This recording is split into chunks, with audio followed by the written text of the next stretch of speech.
Ako si Eugene at ito ang kwento ko kung bakit hindi na ako ulit muling nag-camping kahit kailan.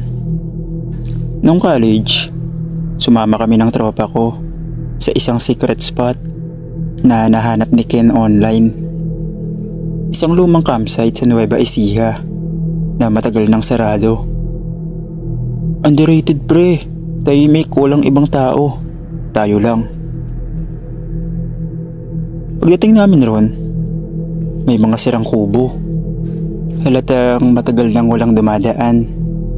Kalawangin ang sign at may mga tent pole na naiwang nakatusok sa lupa. Parang biglang iniwan.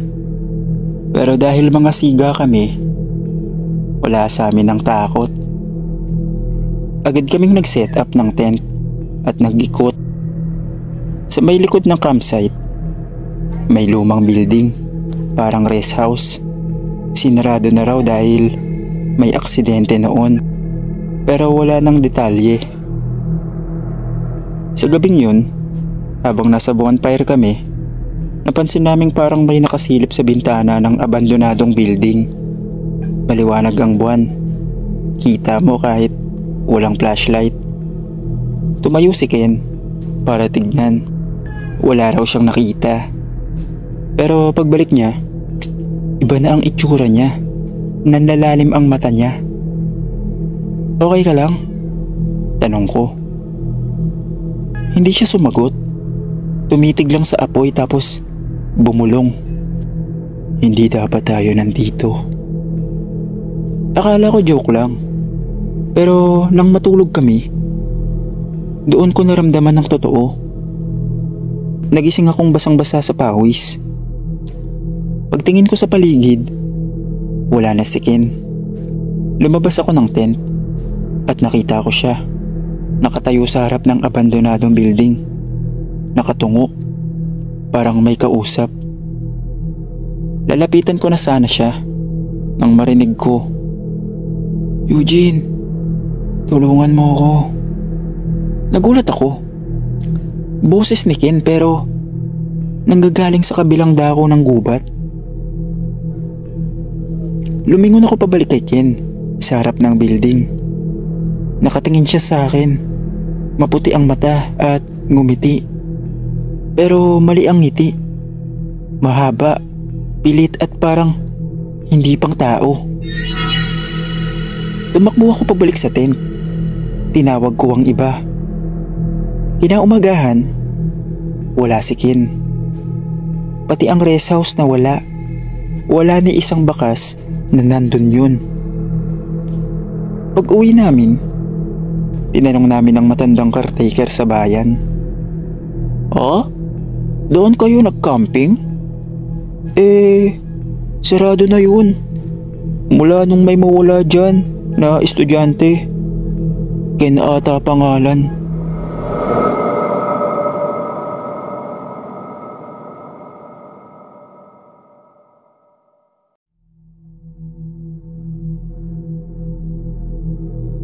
Ako si Rika at nangyari ito sa amin 2 buwan lang ang nakalipas. Niyaya ako ng office mate ko mag-camping daw sa isang schedule campsite sa Laguna. Private daw, tahimik at perfect para mag-unwind. Pagdating namin doon, may 6 na tent na nakaset up na. Kaming 5, pumili ng kanya-kanyang pwesto. Ako napunta sa pinakang dulo malapit sa gilid ng gubat. Wala namang reklamo. Mahangin at may mga magagandang view ng ilog. Habang nagkakainan kami nung gabi, napansin ko ang isang tent sa kabilang banda ng clearing. Maliit lang siya, kulay gray at medyo luma ang itsura. Akala ko isa sa mga staff o ibang campers ang may-ari. Pero ang nakapagtataka, kahit ilang beses nang dumaan ang mga tao roon, walang lumalabas mula sa tent na yon. Wala ring ilaw, walang tunog, para bang inabandon na. Kinagabihan, habang nasa loob ako ng tent, may narinig akong tunog ng cipher. Akala ko isa lang sa mga kasama ko. Pero nang sumilip ako, wala namang tao sa labas. Tahimik lang at malamig. Pagbalik ko sa tent, may narinig akong mahinang boses mula sa likuran ko. Huwag kang lalapit sa tent na yon. Mabilis akong lumingon. Pero walang tao. Ako lang mag-isa. Kinabukasan, tinanong ko ang caretaker ng site. Walang gray na tent dito. Kayo lang ang campers ngayon. Sinamahan niya akong tignan pero sabi niya, "Ma'am, walang gray na tent dito. Kayo lang po ang campers ngayon." Sinabihan niya akong tignan. Pero pagdating namin sa mismong dulo ng clearing, wala na ang gray na tent. Wala ring bakas na may tent doon. Pero alam niyo kung ano ang pinakang nakakakilabot? May iniwang marka sa lupa. Isang pabilog na guhit. Parang tinayo ang tent sa loob ng protection circle. At sa gitna nito, may nakaukit sa lupa. Huwag mo akong kalimutan. Hindi na ako muling sumama sa camping mula noon. Dahil hindi ko makakalimutan ang karanasan kong yun. Hanggang dito na lang po muna.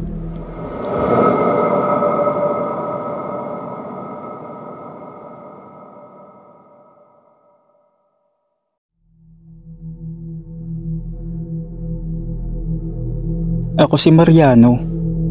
At noong nakaraang taon, sumama ako sa camping trip ng tropa sa isang bundok sa Tanay. 6 kami, lahat close friends mula college. Walang ibang intensyon kundi mag-relax, mag-bonfire at uminom ng konti. Unang gabi pa lang, may kakaiba na akong naramdaman. Hanggang nagtayo kami ng tent, parang may mga matang nakamasid sa amin mula sa kakahuyan. Wala namang hayop na lumalapit, pero may ingay na parang yabag sa tuyong dahon. Naisip kong baka imahinasyon ko lang. Pagdating ng gabi, nagsindi kami ng bonfire. Masaya, nagtatawanan, at nagkakantahan. Pero naputol ang kasiyahan nang marinig namin ang isang sigaw mula sa gubat. Matinis, mahaba at parang hindi tao. Natahimik kaming lahat. Nagkatinginan kami. Sabi ni Carl, baka hayop lang. Pero si Ella, mukhang nanigas. May ganitong kwento yung lolo ko dati. May nilalang daw dito. Hindi mo dapat pinapansin kapag tinatawag ka. Nagtawanan kami para magpakalma ng loob. Pero halata lahat tensyonado. Matapos ang ilang oras, isa-isa na kaming pumasok sa tent. Ako ang huli. Habang nasa loob ng tent, naririnig ko yung mga yabag sa paligid. Mabagal, paikot-ikot tapos may tumigil sa mismong harap ng tent ko.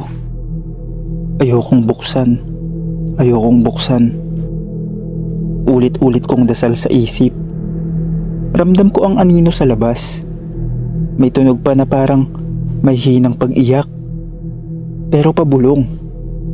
Kinabukasan, sabi ng tropa, lahat daw kami may naririnig na yabag sa paligid ng tent nila. Pero ang pinakang nakakakilabot, nakita namin ang bakas ng paa sa putik. Pero hindi normal. 3 daliri lang at ang bawat bakas nakapalibot sa tent namin. Hindi na kami nagtagal pa. Umalis agad kami ng tanghali. Hanggang ngayon, hindi na kami muling nag-camping. Lalo na sa lugar na yun. Kasi minsan, may mga bagay sa kagubatan na ayaw ng bisita.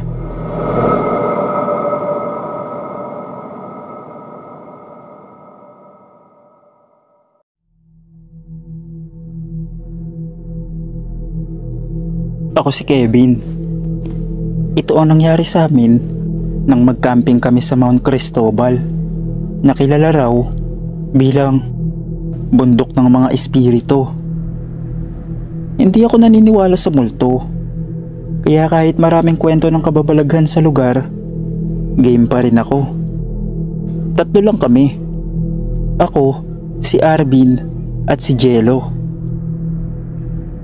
Silay na kami sa bundok at wala kaming pakialam kahit sabi ng mga taga-baba na wag raw kaming mag-camping malapit sa isang lumang kuweba sa taas.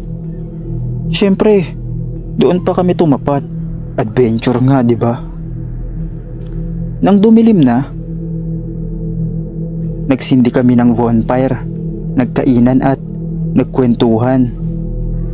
Pero habang tumatagal, parang may naririnig kami na mga yabag sa paligid.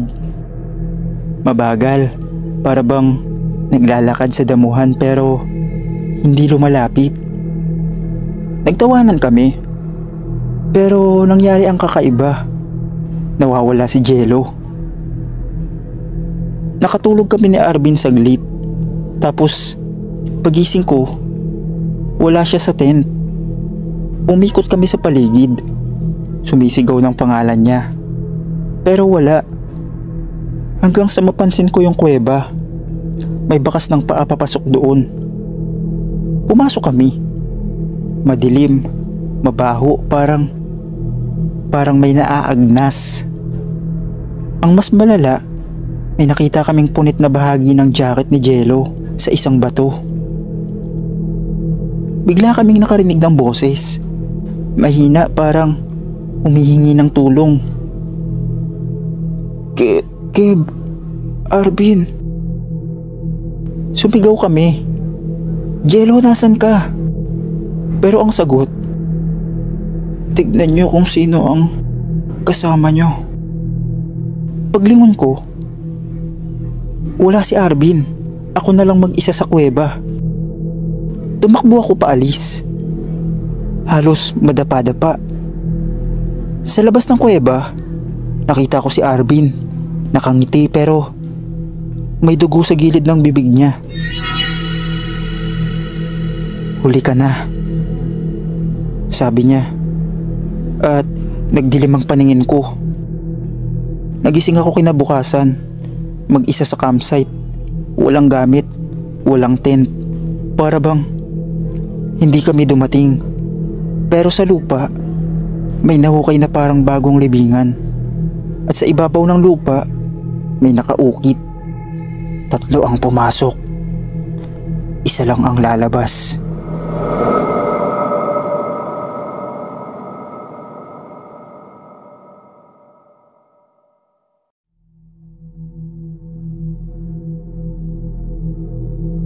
Ako nga pala si Leia.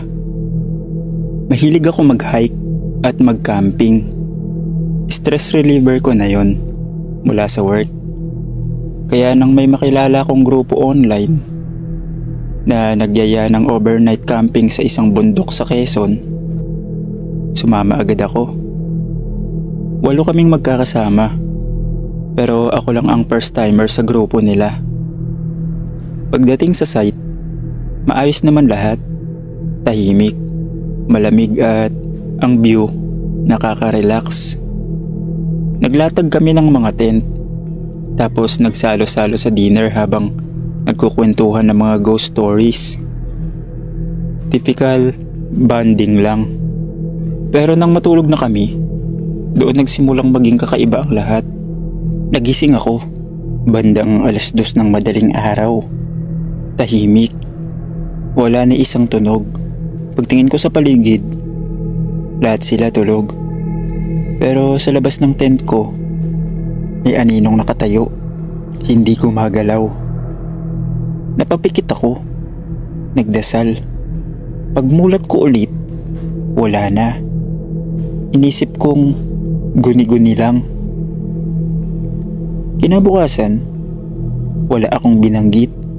Pero nagulat ako sa sinabi ni Trish, isa sa mga kasama ko. Alam mo, ang weird ng panaginip ko. may anino raw na nakatayo sa labas ng tent mo. Nagkatinginan kami. Hindi lang pala ako. Kinagabihan, pareho ulit. Nagising ako sa parehong oras. Pero ngayon, may boses, pabulong at paulit-ulit. Ulitin natin. Kinabukasan, bigla akong nagulat nang makita kong pareho pa rin ang ginagawa namin. Parehong pagkain, parehong kwento, parehong hirit. Parang eksena sa pelikula lang na replay. Dumaan ang ikatlong gabi. Parehong oras, parehong anino, parehong boses. Hindi ka makakaalis. Ulitin natin. Pilit akong tumakas, tumakbo pa ibaba kahit madilim. Pero sa bawat ikot ko, pabalik ako sa campsite, walang katapusan. Hanggang ngayon, narito pa rin ako. Gabi-gabi, nagigising sa 2:00, nakatingin sa tent, nakikinig sa boses. Ulitin natin. At kung nababasa mo to, baka ikaw na ang susunod. Biglang may naramdaman akong kakaiba. Parang mainit at may naaamoy akong kakaibang usok. Nang biglang magising ako, nasa isang kubo na ako nakahiga at nakita ko ang mga kaibigan kong nakapalibot sa akin. May isang matandang lalaki na parang kakaiba. Sabi ni Trish, si Mang Benjo daw yun at isa siyang albularyo sa bayan sa paahan ng bundok. Dinala daw nila ako kay Mang Benjo nang hindi ako magising matapos ng unang gabi namin sa bundok. Kaya naghanap sila ng albularyo na makakatulong sa kanila at ayun nga, si Mang Benjo. Nakauwi naman kaming lahat ng ligtas. Pero matapos ng karanasan kong yun, hindi ko na ulit sinubukan mag-camping.